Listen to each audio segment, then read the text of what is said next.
Is a cheaper foldable phone from Samsung still something you're looking forward to? If you were expecting to grab the new Galaxy Z Flip Fan Edition this summer, there's a bit of news you might not love. It looks like Samsung isn't quite ready to roll it out yet. Many thought it would show up alongside the Galaxy Z Fold 7 and Z Flip 7, but fresh reports are hinting at a delay. And surprisingly, the reason might not be what everyone expected. Usually, Samsung holds its major Unpacked event around July, where it shows off its latest devices. That would have been the perfect time to launch all the new foldables together. But now, it seems like the Galaxy Z Flip Fan Edition might not arrive until later this year, possibly as late as the fourth quarter. That's quite a shift, especially for fans who are hoping to see the entire foldable lineup at once. So what's causing the holdup? Reports coming out of South Korea suggest Samsung has shifted its priorities. Right now, the company is focused on speeding up production of the display panels needed for the Galaxy Z Fold 7 and Flip 7. It looks like Samsung wants to make sure its two flagship foldables are fully ready before it ships, focused to the more budget-friendly Fan Edition model. But that's only part of the story. There's also some uncertainty around the processor for the Z Flip Fan Edition. Initially, people expected it to be powered by Samsung's next-gen Exynos 2500 chip, but now it's being said that development of that chip has hit a few roadblocks. As a result, Samsung might be considering the Exynos 2400E instead. This processor is already found in the Galaxy S24 Fan Edition and is currently in production. That could help keep things on track, but Samsung hasn't made a final decision yet on which chip to use. Interestingly, this delay might actually benefit Samsung in the long run. The whole point of the Fan Edition lineup is to give people a more affordable version of its high-end phones, without cutting out too much of the good stuff. The Galaxy S24 Fan Edition showed that there's a real demand for something that feels high quality, but doesn't have the premium price tag. A foldable version could open the door for even more people to try out the foldable experience if it's done right. That's the key. It can't just be a cheaper version of something better. It needs to stand on its own and feel like a phone worth getting. The Galaxy Z Flip 6 already raised the standards with its upgraded hinge and improved design, so fans are expecting more. Samsung knows it can't afford to rush the Fan Edition. If it does, the final product might fall short, and that could hurt its foldable lineup overall. There's one more angle to consider. Rumors are heating up about Samsung launching a trifold device, a smartphone with 3 folding screens that open up like a tablet. If Samsung really is planning to drop this device around the same time as the Z Flip Fan Edition, it might be spreading out its product launches more carefully. That way, it keeps interest high throughout the year rather than revealing everything all at once. Yes, delays can be frustrating, but if Samsung takes this extra time to polish the Z Flip Fan Edition and make sure it meets expectations, then it could be worth the wait. Better to wait a little longer for a phone that really delivers than to get one early that doesn't feel complete. So what do you think? Are you still looking forward to an affordable foldable from Samsung, or has the wait changed your mind? If you enjoyed this update, don't forget to hit the like button and subscribe to our channel. We'll keep bringing you all the latest news as it happens. Are people still excited about phones that fold in half? Samsung is hoping the answer is yes, because the Galaxy Z Flip 7 and Fold 7 are just around the corner. According to reports from people close to the production line, things are already getting into motion. This matches earlier leaks that hinted Samsung would begin the manufacturing process sometime in May. Even though there were some early problems, especially with chip supplies, things seem to be moving along on schedule now. Let's take a look at what we know about the Galaxy Z Fold 7. It's expected to use the Snapdragon 8 Gen 3 for Galaxy, also being called the Snapdragon 8 Elite chip. This is the same high-end processor that powers Samsung's current Galaxy S25 series. So if you're someone who wants a foldable phone without sacrificing speed or smoothness, that's great news.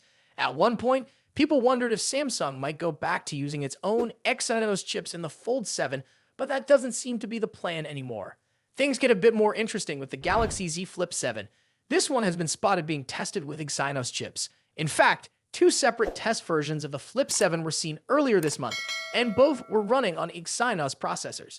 So now the big question is, will Samsung go back to releasing different versions of the same phone for different countries? They used to do this. Some regions would get Snapdragon, while others got Exynos, but they stopped because the performance differences were too noticeable. If Samsung brings back that idea, we can once again see people in different parts of the world using the same phone with very different experiences. Looking further ahead, Samsung is working on something even bigger. Their new Exynos 2600 chip, built on a 2nm process, is in development and could power the Galaxy S26 next year. The goal here is pretty clear. Samsung wants to stop depending so much on Qualcomm and start using more of its own chips in future devices. Their chip-making division, Samsung Foundry, is making steady progress according to recent updates. Meanwhile, Apple is staying with its 3nm chips for now.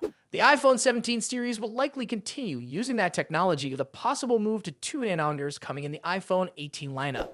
But smaller chips are more expensive to make, and that could drive up the cost of future iPhones. Some experts are saying that Samsung's 2nm chips may still not be as power efficient as the 3nm ones made by TSMC, which Apple uses. So when both are finally available in phones, it'll be interesting to see how they compare. As for foldable phones overall, they've come a long way since the early models. But even with better screens, stronger hinges, and improved battery life, they still aren't flying off the shelves. Samsung has reportedly lowered its expectations for how many Fold 7 and Flip 7 phones it expects to sell. The company isn't aiming for huge numbers this time, it's keeping things more realistic. Many other phone makers have already started stepping away from the foldable market. It's expensive to design and produce these devices, and not every brand can compete with Samsung. If the phones aren't selling well enough, it just doesn't make sense for smaller brands to stay in the game. That said, Samsung still believes foldable phones are part of the future. And even if the Z Fold 7 and Flip 7 don't bring massive changes, they could still offer enough upgrades, like smoother performance, better multitasking, and improved battery life, to keep people interested. So what do you think? Are these foldable phones getting closer to being worth their price tags, or are they still more about showing off than being useful? Let us know what you think in the comments. And if you enjoyed this video, make sure to like it and subscribe to our channel so that you don't miss any updates on the latest smartphones and tech news. Would you pay over $1,000 for a phone that bends in half? Samsung is hoping the answer is still yes, because the Galaxy Z Fold 7 and Z Flip 7 are almost ready to hit the market. Insider leaks say production is about to begin, which lines up with earlier reports pointing to a May manufacturing start. Even though there were some early challenges, mainly with the chips, it looks like everything is back on track now. Let's begin with the Fold 7. This phone is likely to feature the Snapdragon 8 Gen 3 for Galaxy, also known as the Snapdragon 8 Elite.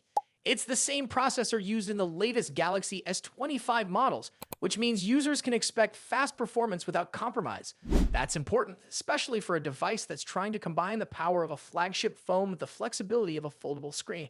There were some early signs that Samsung might use their own Exynos chips in this model, but it seems like that idea has been dropped. Now, the Z Flip 7 has taken a slightly different path. This foldable was recently spotted in testing with Exynos processors, and not just one, but two versions were seen using them. That has sparked talk about whether Samsung is planning to bring back regional variants. If that happens, we could once again see some markets getting Snapdragon versions and others getting Exynos. A few years ago, Samsung stopped doing this after users complained about noticeable differences in speed, battery life, and heat management. If they return to that system, it might raise similar concerns. Looking beyond these two devices, Samsung is working hard to build better chips for future smartphones.